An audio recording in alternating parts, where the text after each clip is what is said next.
কি কারণে এদিক দিয়ে আইতাছস রে ভাই? আবার আমার হাতে ইশারা দেখো এদিকে যাওয়ার জন্য। আসছো মানে দেখেন ও রাস্তাটা হয়েছে ওইটা, সবাই ঢুকতেছে এই রাস্তায়। আমি বুঝি না, দেখেন তো অবস্থাটা, আমি কিছুই বুঝলাম না। কই আছি রে ভাই? এই যে দেখেন,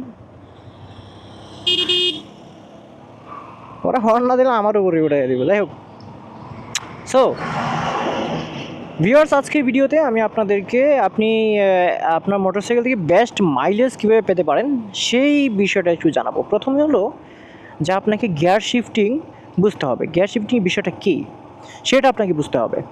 এখন বিষয় হলো যে আমি আপনাকে একটু প্রথম গিয়ার থেকে আপনাকে একটু দেখাচ্ছি। দেখুন, আমি এখন নিউট্রালে যাচ্ছি। এখন কী আছে, এই যে দেখুন আমার এখানে এখন নিউট্রাল আছে। হ্যাঁ, এখন আমি প্রথম গিয়ার যখন আমি প্রথম গিয়ারটা দিলাম, দেওয়ার পরে আমি হালকা একটু আগানোর পরে আবার দ্বিতীয় গিয়ার দিতে হবে। এই যে দ্বিতীয় গিয়ারটা দেওয়ার পরে টানটা দিয়েই আবার তৃতীয় গিয়ার দিতে হবে, এবং তারপর আরেকটা টান দিয়েই কিন্তু আপনাকে চতুর্থ গিয়ারে যেতে হবে। আমি এফজেডএস ভার্সন 2 চালাচ্ছি এখন, সো এটা আপনাকে দেখাচ্ছি। এখন এই যে রেশিওটা চতুর্থ গিয়ারের যে রেশিওটা, আপনাকে প্রথম গিয়ারে সর্বোচ্চ হলো 15 কিলোমিটার পার আওয়ার, দ্বিতীয় গিয়ারে হলো আপনার সর্বোচ্চ 25 থেকে 30, তৃতীয় গিয়ারে হলো আপনার 35-এর উপরে না গিয়ে চতুর্থ গিয়ারে গিয়ে আপনি কিন্তু ইচ্ছা মতো দিতে পারেন, কারণ এটার গিয়ারই হচ্ছে 4টা। এখন আপনার বাইক মানে কোনটা সেটা কিন্তু আপনাকে ডিসাইড করতে হবে। ওইটার গিয়ার কয়টা, যদি 5টা থাকে তাহলে ওইভাবে আপনাকে দিতে হবে, এবং আপনাকে ব্রেক করার সাথে সাথে গিয়ার কিভাবে কমাতে হয় সেটা কিন্তু আপনাকে নিজেই একোয়ার করতে হবে, নিজেই কিন্তু করতে হবে যে এটা কিভাবে আসলে দক্ষতা অর্জন করতে হয়, নিজেই করতে হবে এটা। আরেকটা বিষয় হচ্ছে, আপনি আপনার গাড়ির দেখবেন যে একটা ইকো বাটন আছে, দেখুন এই ইকো বাটনটা যখন পর্যন্ত জ্বলে থাকবে তখন ভাববেন যে আপনার বেস্ট মাইলেজ আপনি পাবেন। এই চিন্তাটা আপনি রাখতে পারেন মাথায়, আরেকটা হচ্ছে রাইডিং স্টাইলটার মধ্যে আপনি কখনোই মানে এরকম হুট করে এরকম মানে দিবেন না। মানে আপনার যে আছে, অ্যাক্সেলেটার আছে বা পিক আপ হুট করে বাড়াবেন না।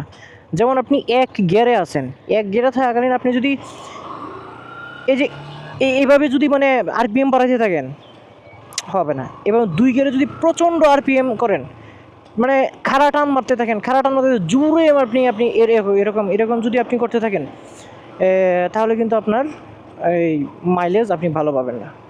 আপনার যে পিক আপ আছে, অ্যাক্সেলেটার আছে, এই যে থ্রটল যেটা আছে, এই থ্রটলটা কিন্তু আপনার রেশিও ওয়াইজ আপনাকে বাড়াইতে কমাইতে হবে।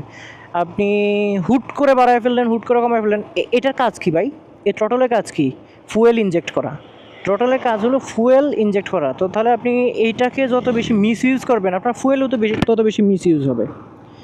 আশা করি আপনাদের বোঝাতে পারলাম যে আপনি যত বেশি এই থ্রটলটা মিসইউজ করবেন, এটা বেশি মিসইউজ হবে, আপনার ফুয়েলও তত বেশি মিসইউজ হবে। আরেকটা বিষয় হচ্ছে যে আমার এই এফজেডএস ভার্সন 2-তে এই ইকো বাটনটা কিন্তু 70 কিলোমিটার পার আওয়ারে উঠলে পরে কিন্তু এটা নিভে যায়। তার মানে তখন হচ্ছে আমার মানে ফুয়েলটা একটু বেশি খায়। আর হলো যখন হলো এটা আমার 70-এর কম থাকে, 69 পর্যন্ত ইকো থাকে, আমি কিন্তু মানে অন্য মানুষরা কী করে জানি না, কিন্তু আমি 69-এর বেশি চালাই না আসলে। এই হচ্ছে বিষয়টা। আরেকটা হলো যে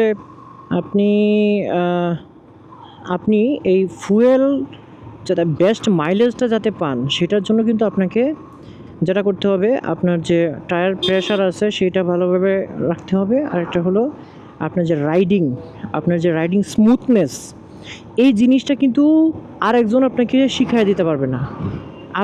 আপনি যখন রাইডিং করবেন তখন কিন্তু এটাকে আপনি নিজে অ্যাকোয়ার করবেন, নিজে এই জিনিসটাকে বোঝার চেষ্টা করবেন, বুঝে জিনিসটা আপনি অ্যাকোয়ার করবেন। তাহলে যেটা হবে, আপনার দীর্ঘদিন এটা থাকবে, এবং আপনি সবসময় যেটা বলি আমি, আজও বলে দিচ্ছি, আপনার আয়ত্তের বাইরে কখনো গতি তুলবেন না, তাহলে কিন্তু আপনি যেটা পারবেন না, ব্রেক করতে পারবেন না।